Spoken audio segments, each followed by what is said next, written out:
Welcome to the Daily Update, where I'll go over the action in the market for Tuesday, July 2nd, and then we'll see how things look for Wednesday, July 3rd. This will be a shortened session on Wednesday. The markets will be closing at 1 p.m. Eastern Time, so just make sure you keep that in mind if you look at setting up any positions. It's the day before a holiday. The market will also be closed on Thursday, July 4th for Independence Day. Before I start, I do have the SPXInvesting Program. It launched at the beginning of June. I'm still running it kind of wide open right now. If you want to come check that out, if you want to talk to me about this, I can be accessed by the email address that you see here. There's also a link in the description below this video that will take you to the website. There's also a link to other videos that you can watch that talk about the program that I do offer. Another thing I want to kind of make a little more known, because I get questions from time to time, I do a lot of different videos, and people watch the supplemental video, or they might watch the weekly video, or what have you, and they're like, okay, but what do I do with this information? Well, my big picture approach is everything comes down to the daily video. So all of the other videos that you see that are posted, those are supplemental. And those just tie into what ultimately comes down to the daily video. I know my videos are longer. I don't have as big of a channel. I don't get as many views. That's not what's important to me. Putting the best information out there and as comprehensive as possible, that is what's important to me.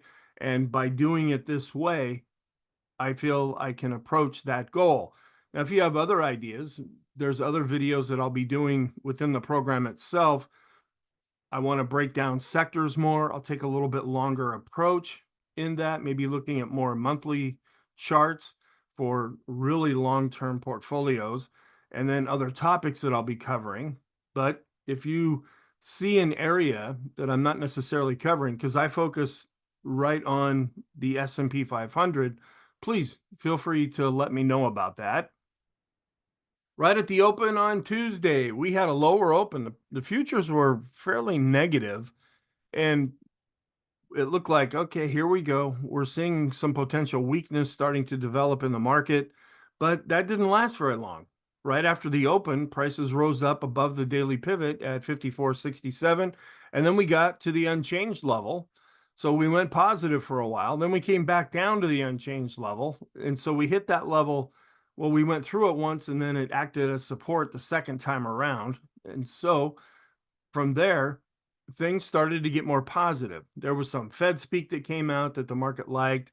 There really wasn't much in the way of economic reports, but that was seen as friendly to the market because it's showing economic growth.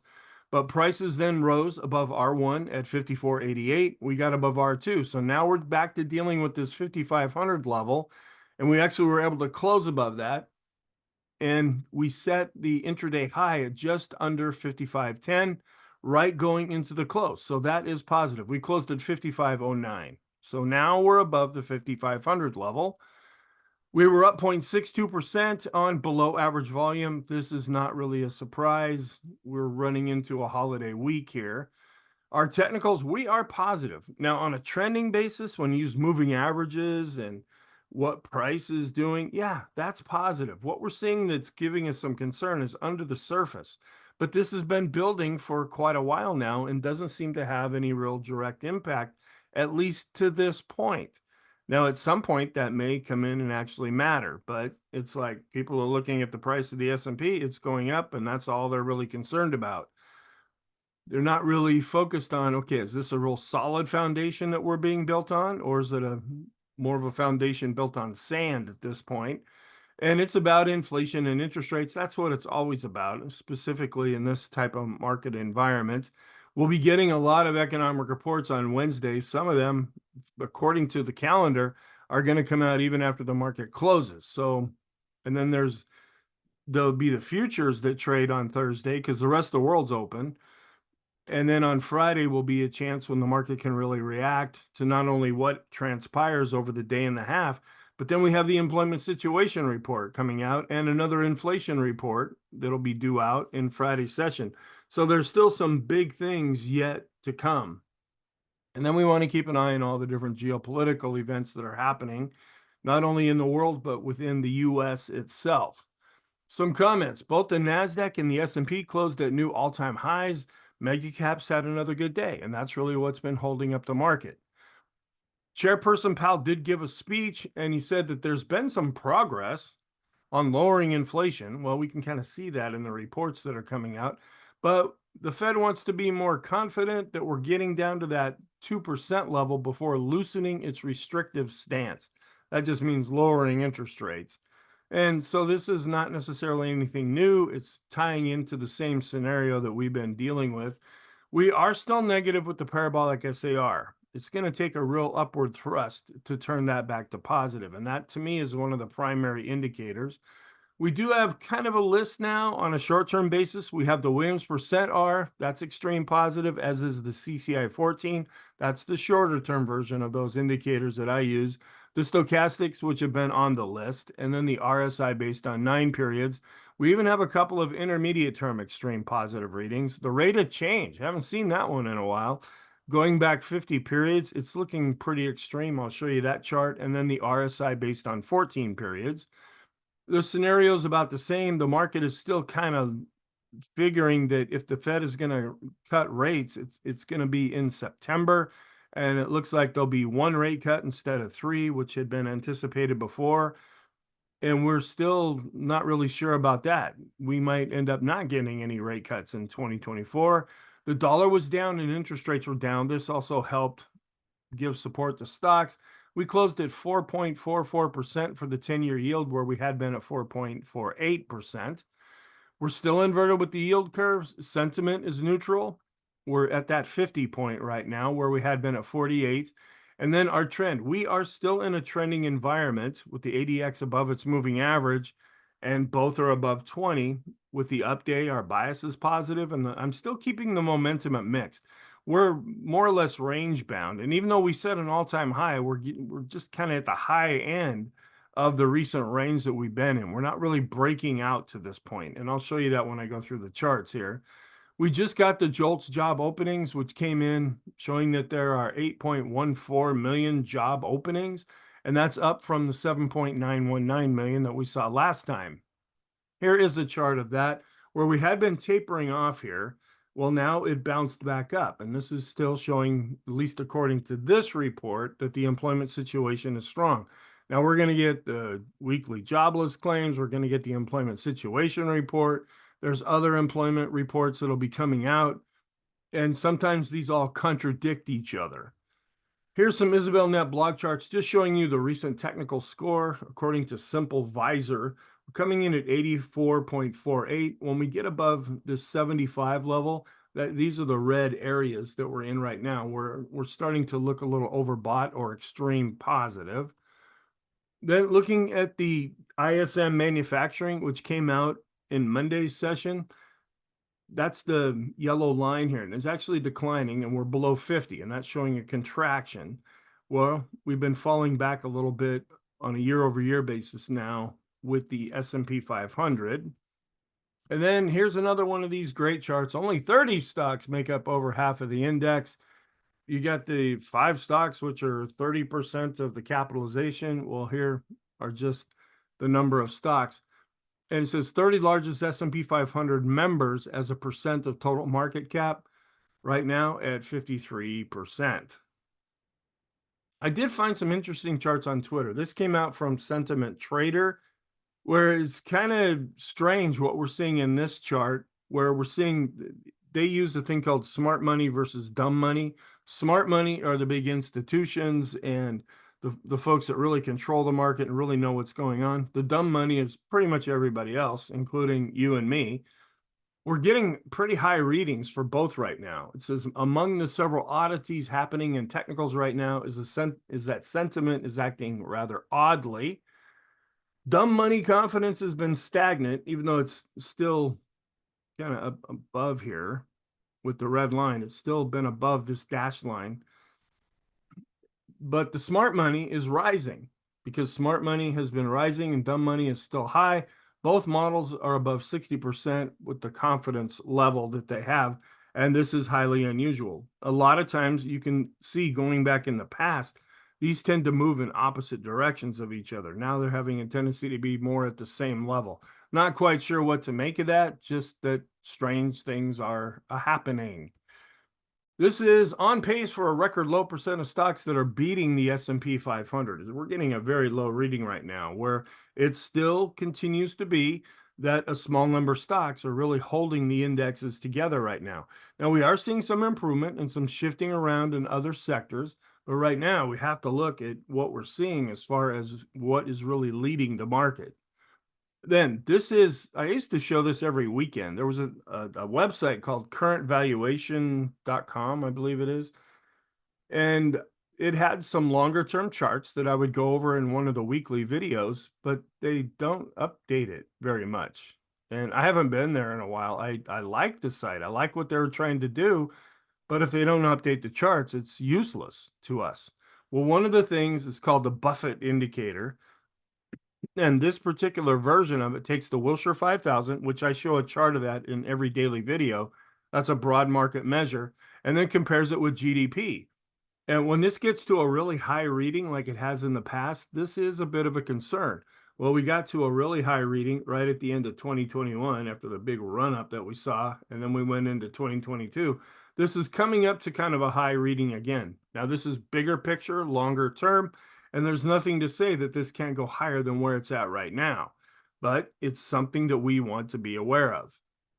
Then 80% of the global central banks are expecting to be easing by the end of 2024, where it was only 10% when you look at this a year ago in July. This is what they're projecting, is that a lot of the banks around the world will be lowering rates, and they're wondering, is the Fed going to be one of them? This is kind of interesting. This is the McDonald's chart here. You can kind of see what this is meaning to be here. Just thought that was kind of clever. And then this is also one of the reasons why I don't do day trading. And I say, if you want to do that, go to Las Vegas. You'll have more fun, and you have more chance of success. Day trading may not seem like it's all that complicated, but I did it for a while about 20 years ago, about 25 years ago now. And I was pretty good at it. I had some pretty good success, but it was just taking its toll on me. And I decided, this is not how I want to live my life. And I liked being in cash at the end of every day, but at the same time, I had to stick to a computer all day. I couldn't take phone calls, couldn't even go to the bathroom, couldn't get a drink. And it's like, because I was afraid of missing something, and I just went, no, this is no life. This is a prison. And this research, part of it is put out by the Wall Street Journal, other is an educational survey that they did at Berkeley, and just showing that you actually have more chance of success by going to the casino, and you'll maybe have a few drinks, have some food, watch a show, and you're probably due for a bit better time.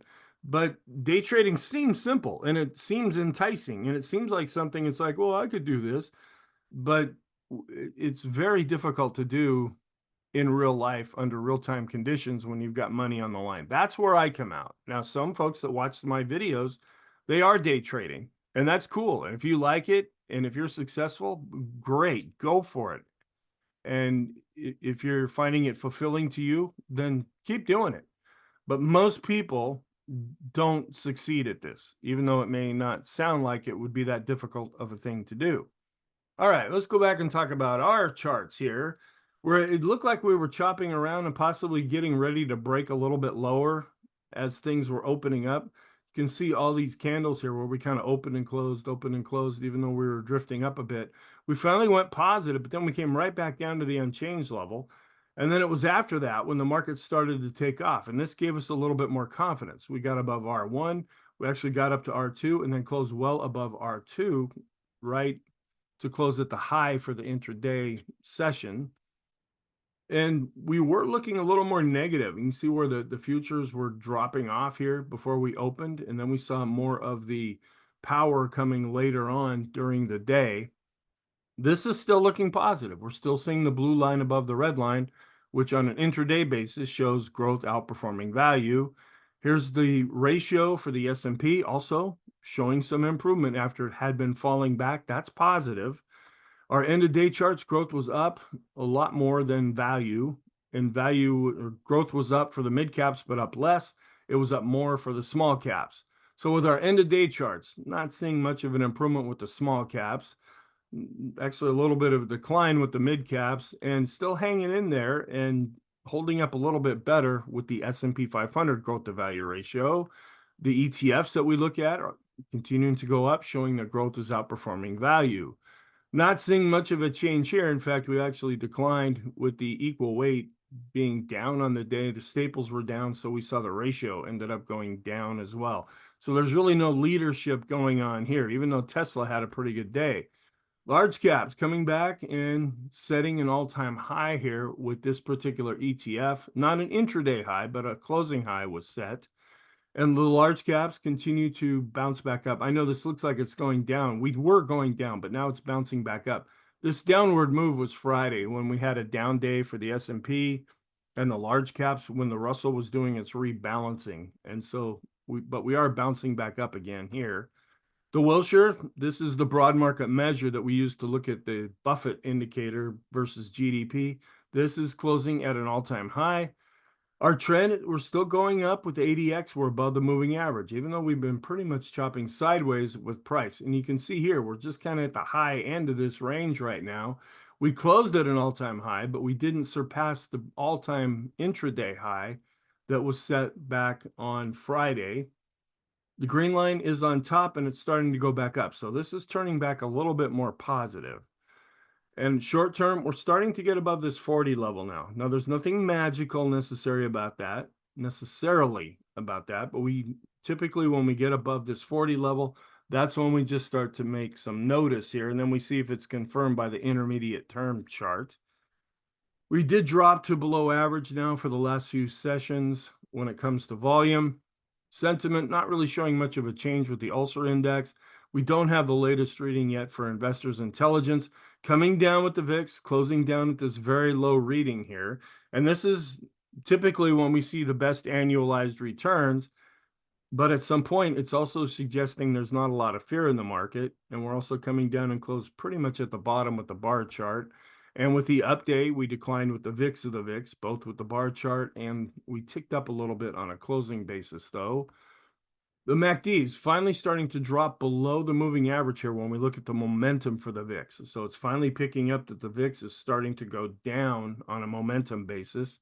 We did decline with the equity put call ratio on the daily chart. Now we're back to declining on the 5-day chart. We're still getting very high readings here with the volatility risk premium. This is higher than what we've seen pretty much on this chart currently. We declined with this fear gauge and we declined just a little bit with this other fear gauge. So we're seeing a little bit of confirmation there. But this is where we start to see a little bit of a problem with the advanced decline line based on price. Yeah, we were up, but we haven't broken out above this previous level as the S&P had been going up. But the positive side is we're still hanging in there really well when it comes to volume. We did see more new highs than new lows. We're still going up with our 5 period. We're starting to turn down a bit here with our 10 period. But internally, the fact that there's more green than there is red is looking more positive. And we're seeing a bit of a mixed picture here where we're still slightly negative with the short-term advanced decline ratio, and we're just a little bit positive with the more intermediate term advanced decline ratio. And this is a chart that I've updated a little bit. I added what's called the boom indicator at the bottom. And I developed the indicator decades ago. I just didn't come up with a name for it until I was attending a webinar actually. And somebody was talking about the concept that I was trying to measure. And they went, it goes too far away and boom, it comes back. Well, that's what I put down here with accumulation distribution to try to measure how far away are we getting from this moving average. And then one of the members of the program said, well, why don't you put some kind of moving average on top? They suggested a 3-day moving average, and I might change it to that. And if you have any feedback, let me know. I typically like a 5-day because typically we have 5 trading days in the week, and that's just why I do it. And so I don't want there to be for it to be too noisy. A 3-day just might move a little too much. A 5-day It's more I'm more used to using that. But if you have any suggestions, please let me know. We were getting a little bit concerned as we were falling down, coming closer to the moving average, down to the moving average. But then with Tuesday's move up, we were able to cross back above the moving average, and we're not getting above this 100 level currently. So this is still looking positive now. The chicken money flow, this is a little bit of a concern. We did tick up, but the moving average here, which is again a 5-period, and I use an exponential moving average when I do these shorter ones because it moves quicker. But the red line is still continuing to decline with this one. So we're positive, but not showing an awful lot of strength. Where we are turning back up with the chicken oscillator, and we're still positive there. Looking at the cumulative NYSE advanced decline line, we did go up with that, and we're still above the moving average with our regular NYSE advanced decline line. We're also above the moving average in this particular measure as well. When we look at the NYSE common stock advanced decline line based on price, not really doing all that much right now, just kind of floundering around. And the same thing can be true with volume. So we're not necessarily falling apart, but we're not seeing an awful lot of strength right now either. Then we look at the S&P 500 advanced decline line based on price, not really doing all that much, not really moving higher. Here we are setting an all-time high. That's the negative side. But the positive side is we are holding up and actually broke out a teeny tiny little bit when you look at this based on volume. And we're seeing a little bit of an improvement here between the S&P weighted index and the equal weight index. This ticked up a little bit. And with our advanced decline line studies, yeah, we're still below the moving averages with the NYSE common stock. We're coming back up to the moving average with the S&P, declining with the mid caps and the small caps. And then looking at our daily chart, again, we're just kind of getting up into the high end of this recent range that we've been in. So not necessarily breaking out. It was just that we closed at the high end of this range, and that gave us the all-time high. And we continue to be below average with volume. The Williams percent R is now looking extreme positive, but it can stay there for a long time if we are seeing good upward momentum. And the CCI 14 also can stay there for quite a while. We're just coming into extreme positive territory now. The short-term stochastics are extreme. We're turning back up, but not extreme in the intermediate term. Turning back up and never came off of being extreme with the long-term stochastics. And we're still hanging in there as far as our double and triple exponential moving averages based on 20 periods. We're still kind of coming into the into the lines currently. For this to be more positive, we want to get above the lines and actually be able to break out of this range. But we did tick up with our 20, 50, and we were pretty much flat with the 200-period moving average study, just as measured by the S&P 500. We're positive with the force index. We're still above the plotted moving averages here when we look at our 20-period moving averages. And we're not extreme. We're right on the border between the +2 and +3 channel with our standard deviations chart. The balance of power ticked back up and is positive. We're still looking with the lighter shade of blue here with the go, no-go system. Coming back up to the blue line here, the blue line going up, that is more positive. That's the highest high value, and we're above the midpoint, and the midpoint continues to go up. The TTM squeeze is still trailing off, though. We're coming down a little bit here. It's with the darker shade of blue. And we're looking a little better here. We closed above the red line and the blue line with our double and triple exponential moving averages based on 50 periods. This is still looking better on a trending basis when it applies to the intermediate term. The ease of movement turned back up and is positive. The Arun is flat, but is still positive. But this is part of the negative divergence here. We did improve with the S&P McClellan oscillator, but we're still below zero. So when we look at the summation index based on price and volume, they continue to decline.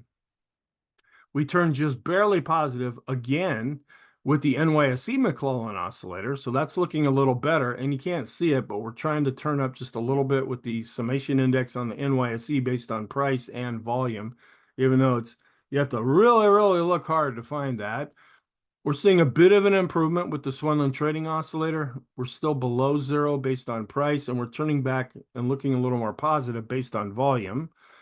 And the momentum is just kind of blah, blah, just floundering around right now. We're coming down to the moving average with the PMO. We're declining and on the moving average based on price. We're still negative based on volume. So we saw a bit of a tick up with the PMOs that are rising. The buy signals continue to decline, and we're declining to flat with the PMOs that are above zero. And we've actually turned over to positive now. After a number of days of being neutral with the Elder's Impulse system for the S&P, it finally switched over to a green bar. But the parabolic SCR, this is the second day now. We're going to have to really get above this previous intraday high that was set last Friday and then continue to move up for this dot to actually come back and be underneath. The slope oscillator, after being extreme positive, is rolling down and it's below its moving average. So that's looking, I mean, it's positive because of where we're at, but it's looking more negative. We're also dropping below the moving average with the MACD. So we're seeing weakness when we look at all of our different oscillators on all the different time frames. The momentum is really slowing down and actually starting to turn negative. But on a trending basis, we are still above all the moving averages.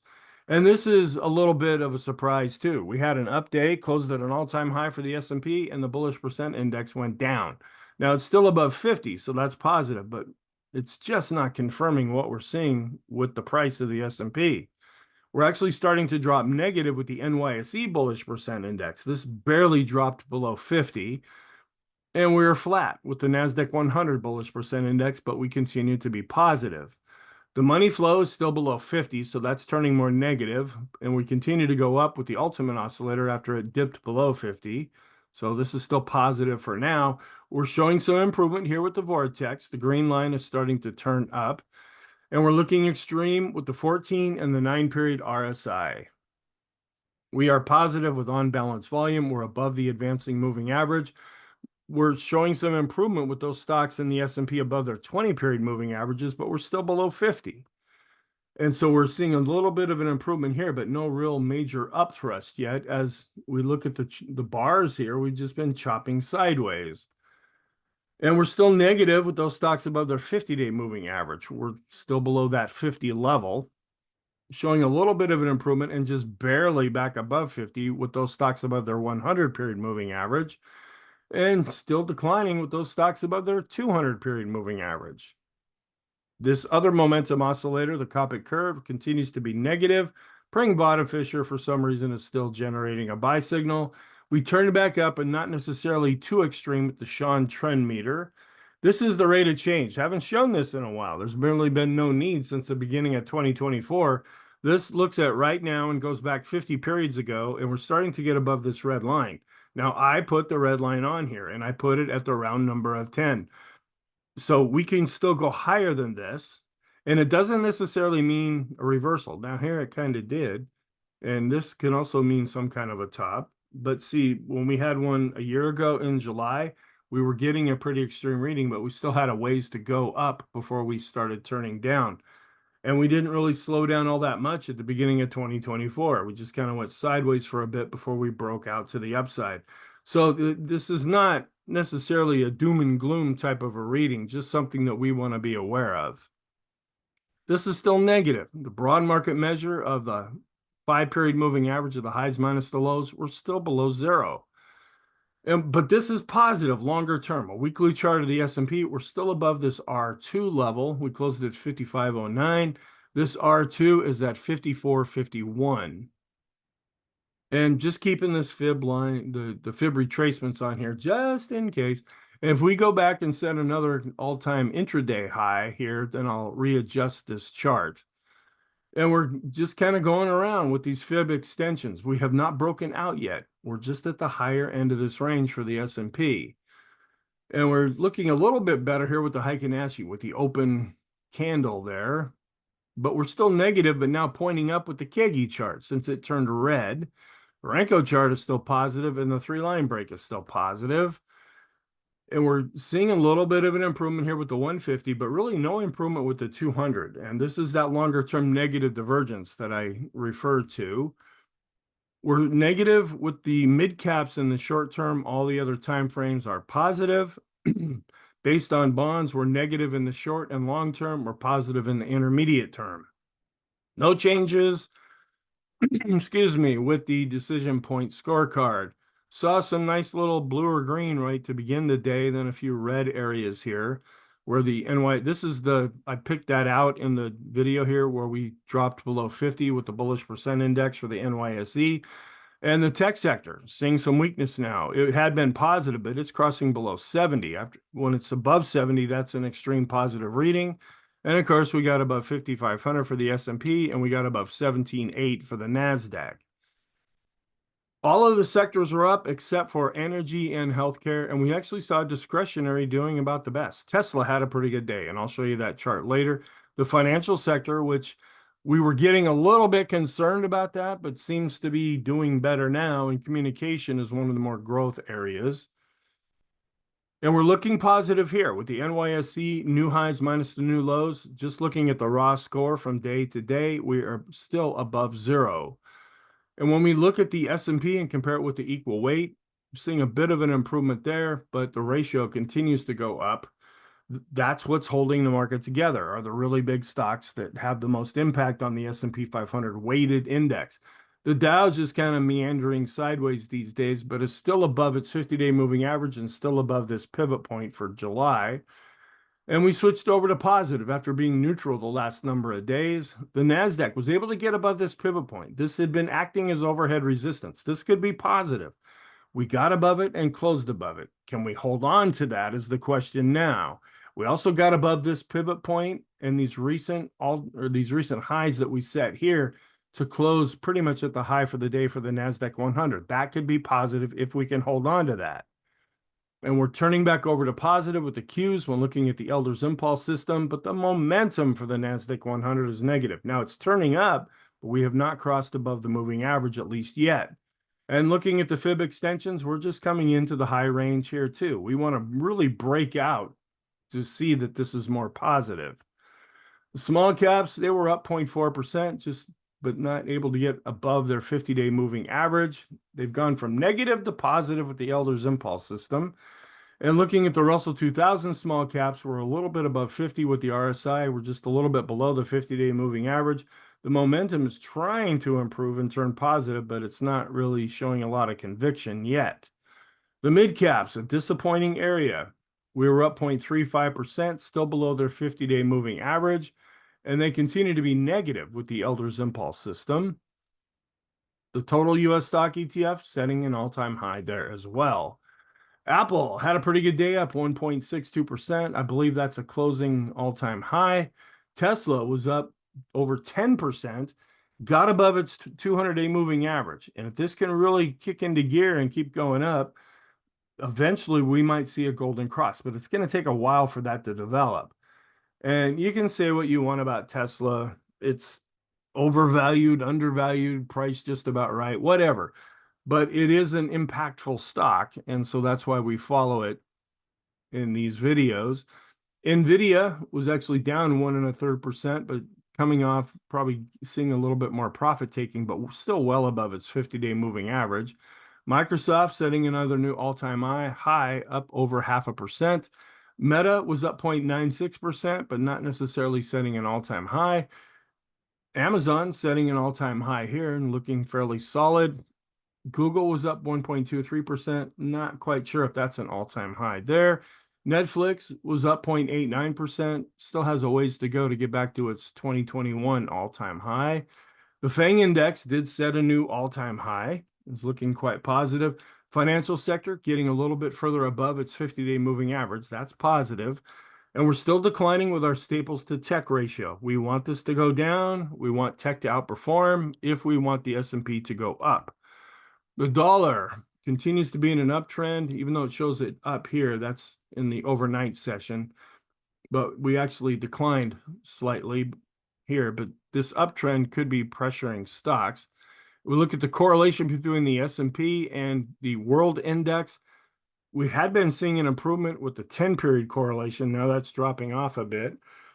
And the longer-term 50-period correlation continues to decline as U.S. stocks are outperforming the rest of the world.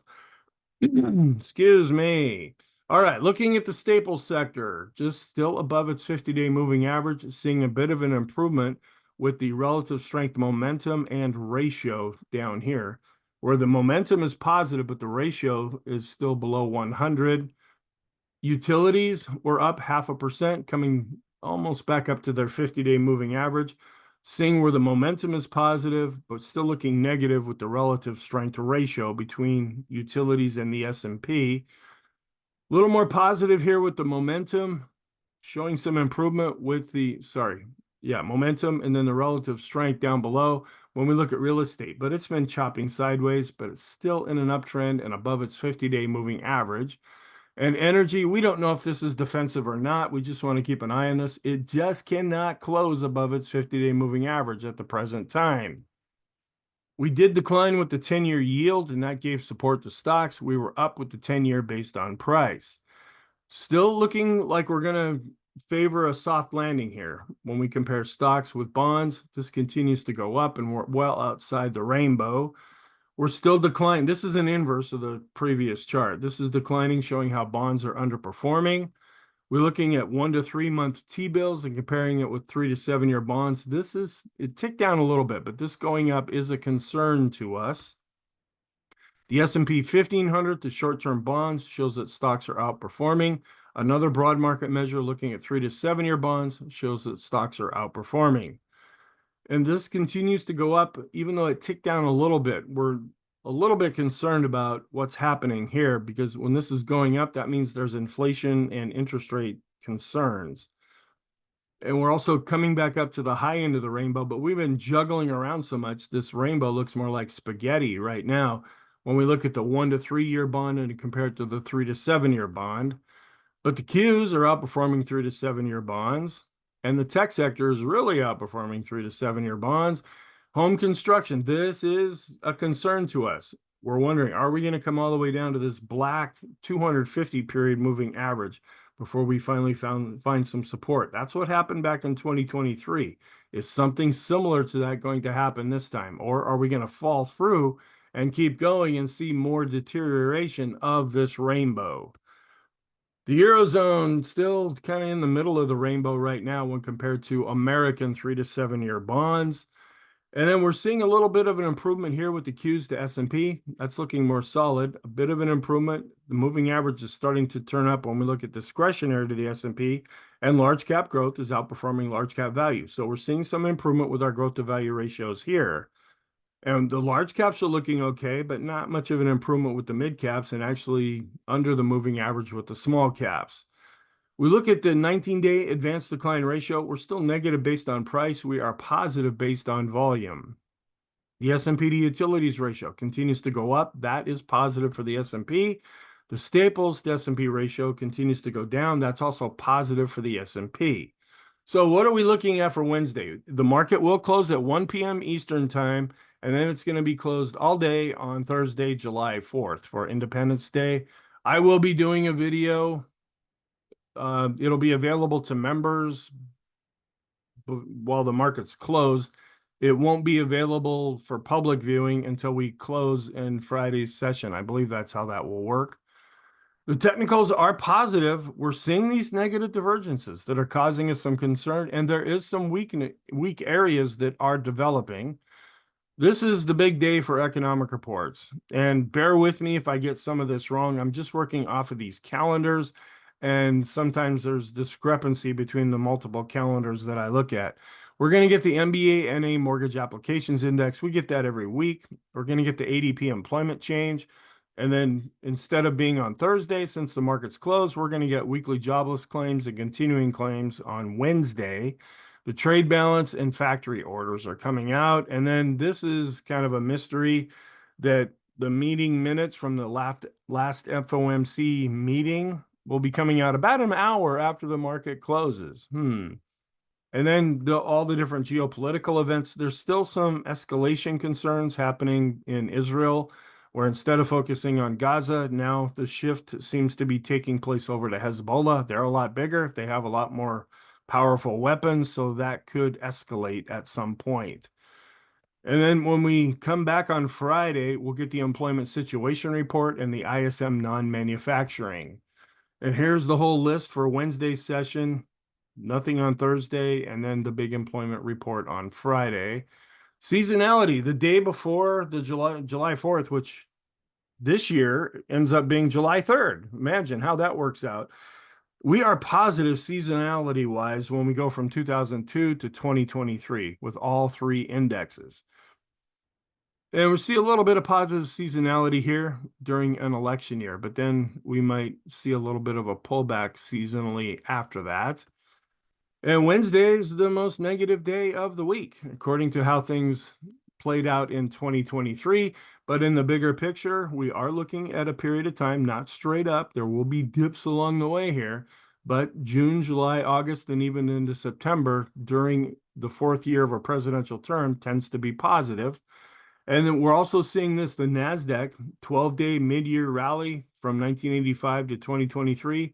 We're out of June now, coming into July, where we typically will get an upthrust from a seasonal perspective. But we're maybe getting a little far away from this green line here, so we may need to revert back to that. And then looking at the election years going back to 1950, we're split 9 for 9, up or down. And we usually get about a 0.7% return for the month. But July tends to be positive, with the election year being the least positive. And you can break this down since 1950. That's the yellow area. The past 20 years is blue. The past 10 years are green.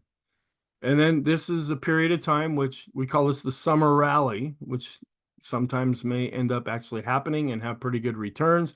This is another one that was just put out by Stock Traders Almanac, where the S&P is up 2.3% if you take from 2003 to 2023, so the last 20 years, where the NASDAQ is up even more. It ends up being up 3% for the month of July on a seasonal basis. At least that's what's already happened. So the warning signs, we are still negative with the parabolic SAR. And I switch this around a little bit. We're just keeping an eye on these typically defensive sectors. Now, any sector can be defensive for a period of time. That's why I have a question mark by energy over here, because sometimes it's offensive, other times it's defensive. But staples, utilities, and healthcare, those are kind of the big defensive areas. The advanced decline lines are just not showing us any strength right now. And growth to value, it's looking a little better with the S&P, but we're not seeing any follow through with the other indexes. And discretionary to staples, they're actually declined. So we're not really seeing any leading there going on. The S&P McClellan oscillator, as well as the summation index, are both negative. And we're seeing a bit of an improvement with the Swenlin trading oscillator, but it's still negative together. We're turning more negative with the S&P 500 oscillators. The money flow is negative, and the momentum for the NASDAQ 100 is negative. On the positive side, seeing a little bit of an improvement with the accumulation distribution. The Chaikin money flow, it's still declining, though, where the Chaikin oscillators is showing some improvement. So we take all these together, we're getting a bit of a mixed picture, but possibly leaning more to the positive side. The equity put call ratio is going down. And the NYSE McClellan oscillator and summation index, they are both positive now, just barely. The bullish percent index for the S&P is above 50, but it's going down. The bullish percent index for the NYSE is actually turning more negative. That should have been on the negative side. The ultimate oscillator is positive. The vortex is actually turning back up a little bit with the green line. So that's showing some improvement. The copy curve, okay, why am I not putting these on the negative slide? It's turning negative. But the Pring bottom fisher is generating a buy signal. The financial sector is positive, and the bullish percent index for the NASDAQ 100 is positive. So our conclusion, we are positive. The weakness is still developing. It's just not going away. And it's not so much that on one side, you could also turn it around and say, we're just not seeing an awful lot of strength across the market right now. In the short term, we are positive. We do have a few slightly extreme positive indications right now. In the intermediate term, that's more what I'm focusing on for the bigger picture look. We're positive, the weakness is developing, and we're seeing a real lack of strength right now. But we're still positive in the long term, even though we're seeing those longer term negative divergences. Thank you. I really hope you found this helpful. If I don't do a video that you listen to before the 4th of July, I want to wish you a very happy Independence Day and have a good, safe, fun time. Eat lots of barbecues, watch parades, fly a flag, and I will talk to you in the next video.